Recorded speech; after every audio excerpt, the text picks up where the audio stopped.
Васила. И трябва да е вече съвсем близо. Остави го на 3 мили от града. А много ли благородници заболихте? Само неколцина от известните ни един. Победата е двойна, само когато победителят връща войската си цяла. Тук пише, че Дон Петро ви е наградил с високо отличие. Да, милорд. Чест заслужена от вас и справедливо съдена от Дон Петро. Далеч на това, което младостта ви предвещава. Извинете, дали се завърна от Дон Рамиро? Дами, сеньор, дъщеря ми Херо и племеницата императриче. Оставам ви на тях. Войник сте, нали? Значи познавате Дон Рамиро. Извинете, госпожице, за първ път чувам това име. Няма такъв благородник във войската. Препоръчето ми ти каза сеньор Бенедикт Падуа. Кажете, моля ви, колко души е убил и изял във войната? Или по-скоро само колко е убил? Защото аз му се заклех, че ако бие поне един враг, ще го изям сама. Той се прояви много добре във войната, госпожице. Сеньор Бенедикт е един отличен войн. Против госпожици? Да. Но какъв е против рицарки? Господине, ние си създавате превратно впечатление за братовчетка ми. Между нея и сеньор Бенедикт отдавна се води нещо като весела война. Те няма как да се срещнат без да красотнат шпагите на своето остроумие. При което той, уфи, никога не излиза победител. След последната ни схватка, 4-те от 5-те му сили способности го напуснаха, като ставиха петата сама да го управлява. Така че, ако ще има здрав разум, нека си го държи, за да се отличава от коня си. А с кого дружи сега, той всеки месец има нов побратим. Изглежда, госпожице, че сеньор Бенедикт не е записан в почната ви книга. Еми, то се знае. Иначе веднага бих я хвърлила в огъня. Но кажете наистина, кой му е приятел сега? Нима не се е намерил още един самохвал, готов да иде с него на гости от дявола? Той се движи най-често в обществото на благородния Клавдио, на вашите услуги.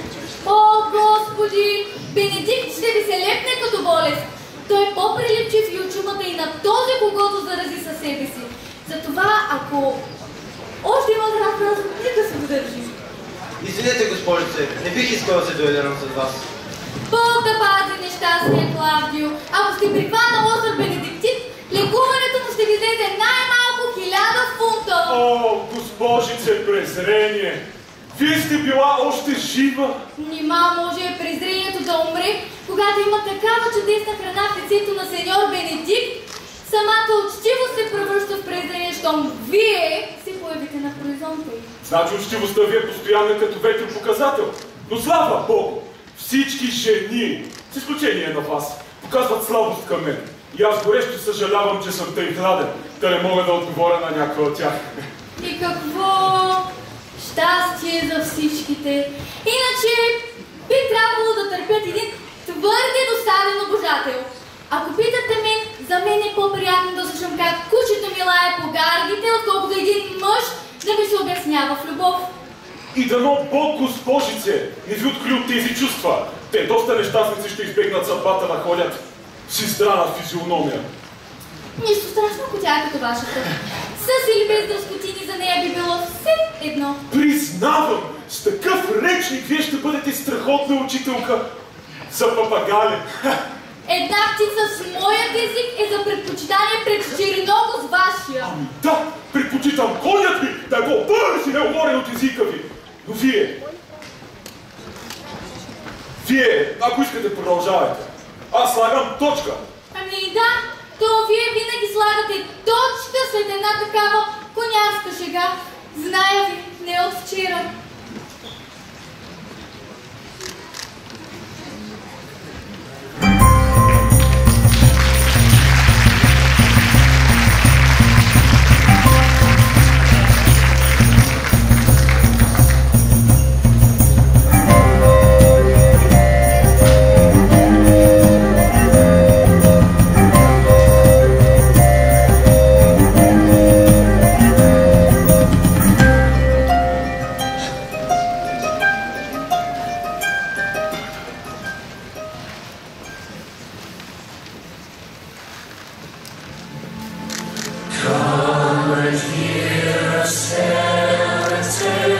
Of life in Venice long ago, the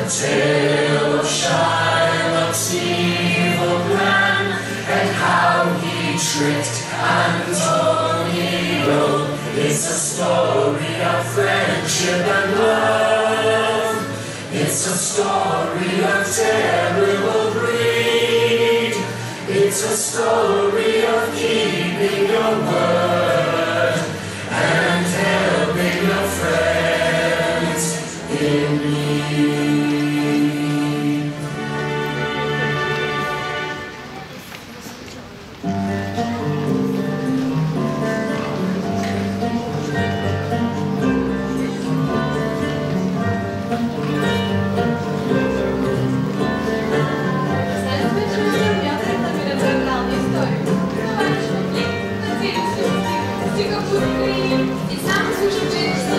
Всеки е можел да чуе историята за венецианският търговец.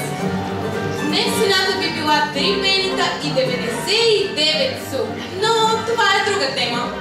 Друга идея, друга визия, друг поглед и друг прочит на венецианския търговец.